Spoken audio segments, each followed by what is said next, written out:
ROCK in the USA. For Team USA, and we're going all the way. USA! This is America, Jack. This is America. This is America, Lois. This is America. USA! This is America. America. America. America, baby. America, babe. USA!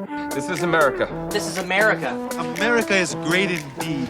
As we all know, there are plenty of differences between life in the United States and here in Europe. In fact, it's a common theme that I talk about here on my channel.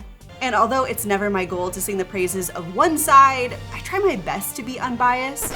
But when you're talking about things like lifestyle, family, community, especially from a social equity point of view, yeah, I mean, I guess it's a little bit unsurprising to me that often Europe comes out on top. Yeah, we don't want to just sit here in an echo chamber, and I know a lot of you have genuinely asked, what are some of the things that the United States does better than Europe? In fact, it is such a poignant question that it was recently posted on Reddit and the juicy responses posted on BuzzFeed, which has since gone pretty viral. Yeah, so since we like a heated debate here, we are going to share the thread in the article and give our 2 cents on what we believe. Yeah, I think this is gonna be a really lighthearted and fun departure from some of the more serious and data-driven videos that we do. But we would love to hear from you down in the comment section as we go through this list. Please tell us down below. Do you agree? Do you disagree? Yeah.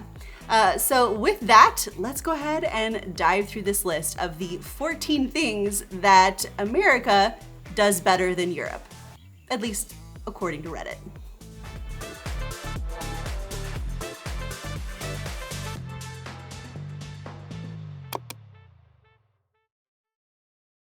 Okay, number 1 is not paying to use the toilet. And yeah, I guess this can be quite the culture shock for Americans that come to Europe when you head to like a rest stop and you have to pay to use the bathroom. But I guess it's never really bothered me because one of the things that was instilled in me by my parents was that if you use someone's facilities, the courteous thing to do is to buy something. And so like if you pay €1 to use a bathroom, you most likely get like 50 or 70 cents back to spend at the store. So yeah, and I mean, really, it's you pay to use a bathroom, and the bathrooms are actually quite clean. Yeah. At least the ones you have to pay for in the United States. Yes, they're free, and they're not very clean. I would say you get what you pay for. Yeah, unless you had like the really nice fancy ones. It's a hit or miss for sure. Yeah, true. Yeah, there's always an exception. Number 2, comparing as someone who has lived in France, the USA, and the UK, salaries. They're vastly superior in the USA, and customer service is also notably better. All right, 2 points in 1. Yeah, so I kind of guess you sort of have to like break this down. The first part of what they're saying about salaries, it's kind of sort of true. Salaries can be very different in certain industries. Like the tech industry and the medical industry are usually like the big ones that people point to, whereas like specifically here in Germany, yeah, like you're gonna make more in those industries in the United States. But we've made a ton of comparison videos actually breaking this down. And when you factor in cost of living for families, things like childcare, education, public transportation, owning a vehicle. Yeah, all of it, like it's actually a lot more comparable, and in some cases Europe actually comes out on top because it's not that case in every industry. Like I'm a teacher and I think our salaries are actually pretty on par with one another. Yeah, and for customer service, I mean, I've lived in Germany now for 11 years, almost 11 years, and I still feel that if I ask somebody for help, I'm bothering them. And in the United States, every time I go back, it's often a pretty satisfying feeling talking to somebody and they actually are wanting to help me solve a problem, and they're willing to help me solve the problem. And obviously that doesn't apply to every single case, but yes, I would say customer service is better in the United States. Yeah, I think it's fair. Number 3, central air conditioning is something we take for granted in the United States. I realized this when I started hearing countries in Europe getting summer heat waves and people dying by the thousands. I mean, yeah, yes, I do agree. The United States does do air conditioning better, but the United States does often overdo it with air conditioning. And I have to say, Europe at the moment is having like fundamental issues and with climate change. Yeah, there's some deadly consequences to it. Especially those who are at risk for heat exhaustion and heat stroke. Like this is a very growing problem within Europe. Yeah, and I think it's something that we really sort of have to reckon with because things are getting hotter and hotter and the infrastructure wasn't really necessarily built to deal with it. No. I had to actually look the statistics up on this, but roughly Europe has a little more than twice the population of the US. Yet, Europe saw an estimated 62,862 heat-related deaths in 2022. By comparison, the US only saw around 1,700. Now, for sure, there should be some wiggle room there because it's probably not likely that the way the data was collected and categorized is exactly the same. But even if these are just ballpark figures, we're talking about heat-related deaths that are 37 times more here in Europe. And air conditioning for sure plays a huge part of that. Yeah, and we live in the Black Forest, and as I've said, I've lived here now for almost 11 years, and I've already really seen a difference when it comes to hot days. Like when I first moved here, we had a handful of hot days in the summertime, but now, we have heat waves that are weeks at a time that are in the upper 30s, and it gets extremely hot, even with efficient buildings after a week of a hot, 100-degree Fahrenheit days. It gets toasty for sure. Yeah. Number 4, mortgages. I know buying a house is tough right now, but it would be a lot tougher and for everyone if our system worked like the 1920s or like Australia or in the UK. Yeah, and I've bought a house in Germany. I have not bought a house in the United States. Ashton has been through both of them, so yeah. Go. No, it's also kind of like my area of expertise when it comes to my research, so I feel very passionate about this. I think there is a point. It was a lot easier when I bought my house in the US than compared to the process that we went through here in Germany. But just because you can buy a house doesn't necessarily mean you should buy a house.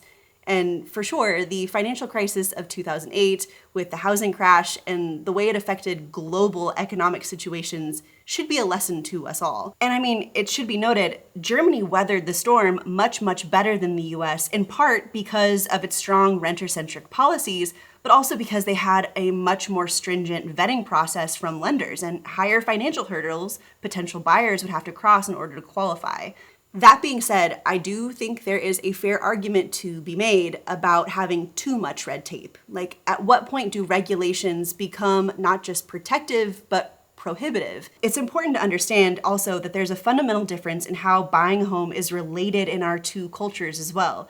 Homes are frequently the largest financial asset most Americans possess, so when it comes to acquiring wealth, Americans tend to see homes as their avenue to build equity. But in a lot of Europe, like in Germany where we live, that's much less the case. Financial security is traditionally less tied to real estate. Number 5, lack of cigarette smoking, although vaping has picked up in recent years. Yeah, I don't think this is really even a discussion. Yes, Europe is more smoke heavy than the United States. Yeah. Obviously, it depends on where you are in the United States and in Europe, but at least for the places we've been, it is far more popular here. Yeah, some cities are really bad. Yeah, especially Berlin. Paris was pretty bad as well. Yeah. Number 6, ice. I'm originally from Eastern Europe, and I've been living in the USA for over 20 years. I was visiting my grandma over there, and on a particularly humid day, I ordered an iced latte. The barista looked at me mortified. She said they don't have ice, so I asked her just not to make my latte hot. She said, okay. It was still piping hot. Yeah, sure. I don't personally necessarily miss ice as much as I used to. But it was something we actually joked about when we recently came back from our Christmas trip in the United States of oh man, I forgot how much ice people put in their glasses. Yeah, all of our family members had ice in the water. We were just drinking plain water, and I didn't actually understand how little ice I have in my drinks anymore. Yeah. And I think it's actually funny when I order an iced coffee in Germany recently, and they just put ice cream in it. So I keep forgetting that aspect. Number 7, I'm not American, but their national and state park system is effing glorious. Services, land set aside and protected, information, knowledgeable employees, and infrastructure. No one is even close. I've lived in 6 countries and traveled to more than 60. I still dream of American parks. I agree here with this. We live in the Schwarzwald, which is a national forest as well. And don't get me wrong, we have beautiful trails and some really nice facilities as well.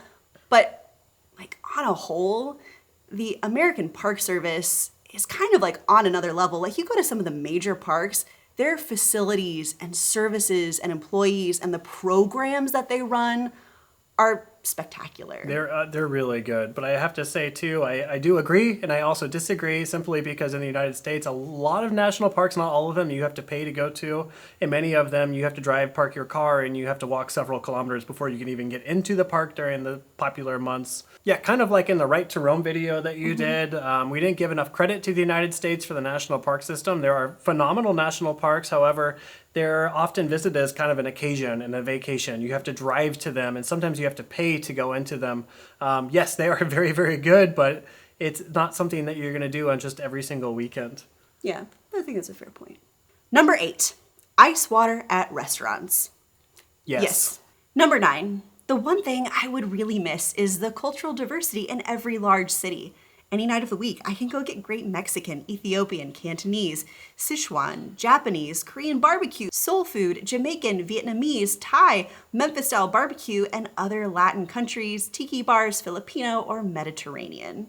You know, I have to say, I don't think you can paint Europe with an even brush in this regard. Like, we recently were in Berlin and did a food tour, and Berlin really is one of the like food gems of Europe in terms of like cultural diversity of the food that is present. It's awesome. Yeah. But I think if you visited any small to medium-sized city and compared that to small to medium-sized cities in the US, yeah, I think there's probably more cultural diversity with the food. I mean, America or the United States was built on immigrants. I mean, everybody goes to the United States to find the American dream. They open restaurants, they bring their food with them. So I would say on average, you will find more cultural diversity with food in the United States given city town sizes than you will within Europe. But again, it depends on where you are. If you're in a big city in Europe, you'll find the same things you'll find as a big city in the United States. I mean, yeah, and I think, but on average, yes, I would agree that you'll find more in the U.S. Yeah, and I feel like I also sort of need to like leave the caveat as well that like there are really strong cultural dishes in every region of Europe because the history here is so deep. So you don't have to travel far to go to a new region and find new foods. True, yeah. Which is a real asset. Yeah. Number 10, technology innovation. Think back over the last 50 plus years from microwaves to iPhones. Yeah, I mean, I have to say that the United States really does thrive off of entrepreneurship and startups. There's so much money that's invested in some of these like startup companies, these small companies to develop these technologies that get sold off to the bigger companies. Yeah, like Silicon Valley is still the like epicenter. It really is, but I have to say, I think recently the gap has been closing with Europe, with Asia. There's still a lot of technology coming out of these other regions of the world, and the United States is very strong, yes, of course, but the rest of the world is catching up.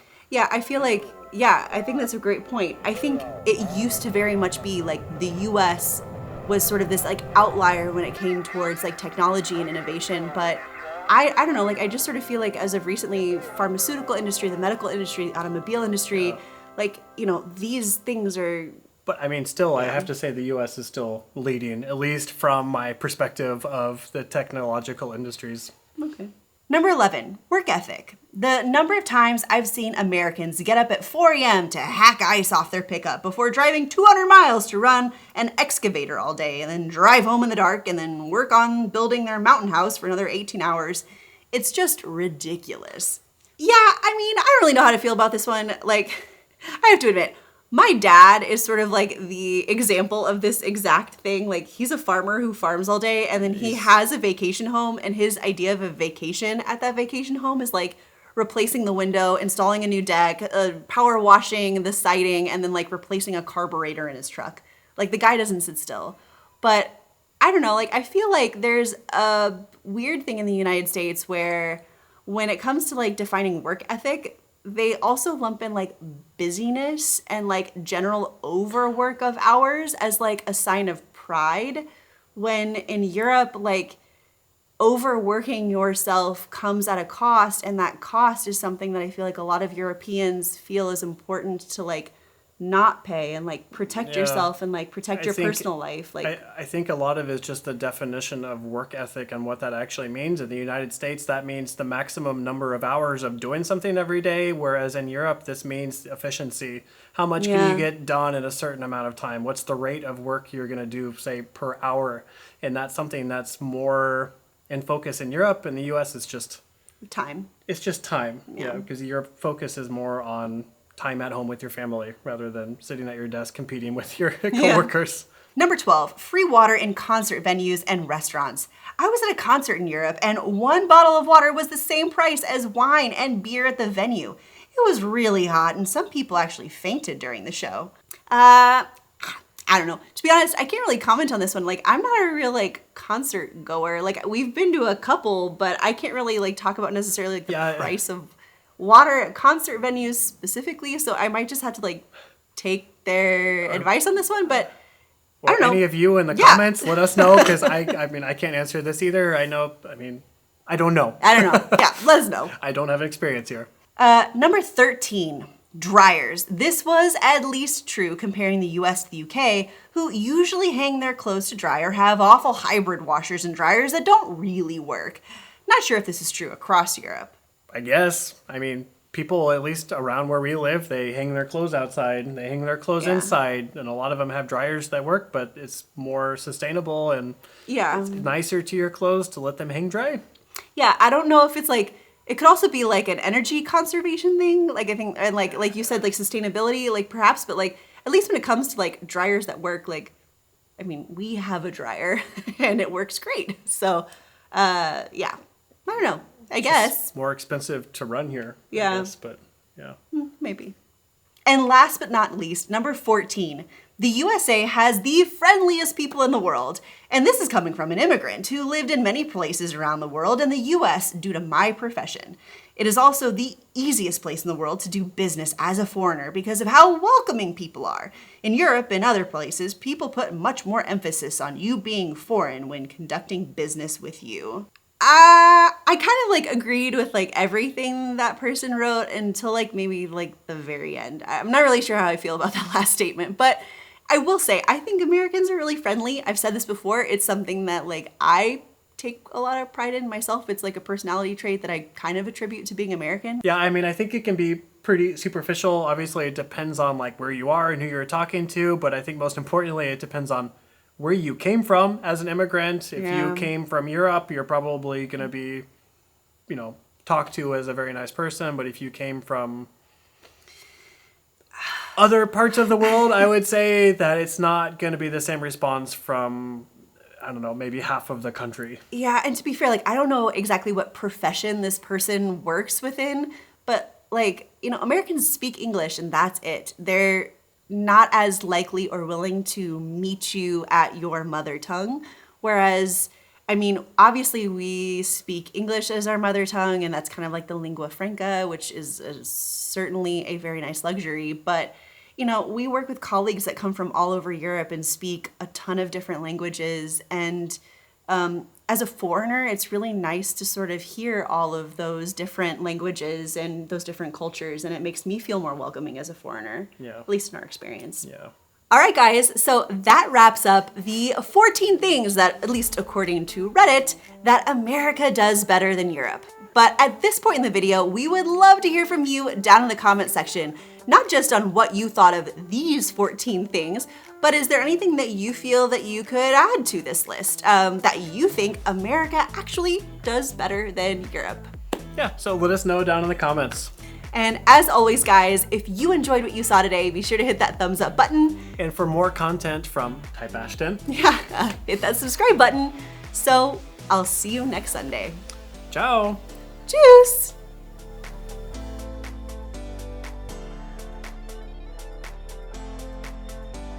Who has lived in the France, Lived in the France, like the internet. And last but not least, toddler meltdowns. This makes everything a little easier. what do you think you would have like added to their list beyond Windows? Wi-Fi. Wi-Fi. Ooh, that's a good one. At least in Germany. The Wi-Fi at our house is quite good, but yeah, I've been in many places in Germany where the Wi-Fi is just terribly slow and it falls, it crashes. Chipotle. Chipotle. Yep. Yep. I would go Chipotle. and eat 2 burritos in one sitting. Hash brown and like a bacon, egg, and cheese sandwich and biscuits. American breakfast sausage. I do miss American breakfast, like yes. the patties. Germany does sausage really well, but there's something about like a U.S. breakfast patty. sausage, the little tiny That, processed like patties. I miss Andy's frozen custard. Oh yeah. Which I realize is like probably not nationwide. No. But like the frozen custard, because I used to get a hot fudge sundae with blackberries, and it's one's not better. I'm saying one's not better than the other. Yeah, and I can, just like, miss this item. You can get like 400 grams of it in like a giant cup. Oh, so it's like 2,000 calories of a milkshake. Oh my god. Maybe we need to find a babysitter when Theo gets a little older, and maybe Yeah. we can go and do that. But until that's a then, good we're point. just gonna Drink wine. drink wine in our living room in front of a camera.